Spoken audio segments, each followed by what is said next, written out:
сіз айта беріңіз, результатыңызды айтыңызшы. Саламатсыздар ма? Менің атым Бейбіт, Шымкент қаласынан боламын. Мен GVC компаниясының табиғи шөп өнімдерін іше отырып, өзімнің барлық ағзаларымның тазаланып, 12 бармақтағы ішектегі жараның жазылып, аяқ қолым қақсағанын, ревматойный артрит дейді ғой.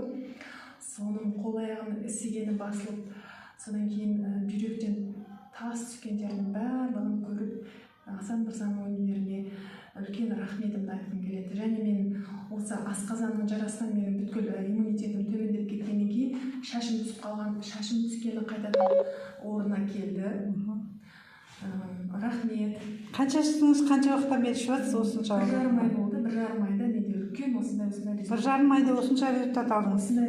Нелерді ішіп жатсыз? Чудо-чай, сердечный, паразит, қазір мужской тоник қостық, одан кейін. Барлығынан нешеуден іштіңіз? Сердечныйдан 2 іштім, паразиттен 2 іштім, чудо-чайдан 1 ішіп жатырмын. Соның өзіне осындай тамаша результаттар болып жатыр. Халқым, қазақ халқым. Сізді қозғады ма, қозғамады ма? Қозғағанда сәл басында ауыртты, сәл айналдырды, кішкене атак менде полный жақсы ощущение болды. Қатты қозғалған жоқ? Қатты қозғалған жоқ. Бірақ ауырғанның бәрін басты. Қандай керемет, күшті, рахмет сізге.